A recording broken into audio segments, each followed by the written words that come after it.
చిరునమ్మకమిస్తే చాలు నీ నమ్మిన బంటవుతాడు తన ఊపిరి వంతెన చేసి పెను కడలిని దాటిస్తాడు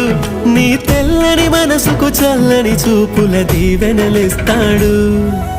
ఆంజనేయ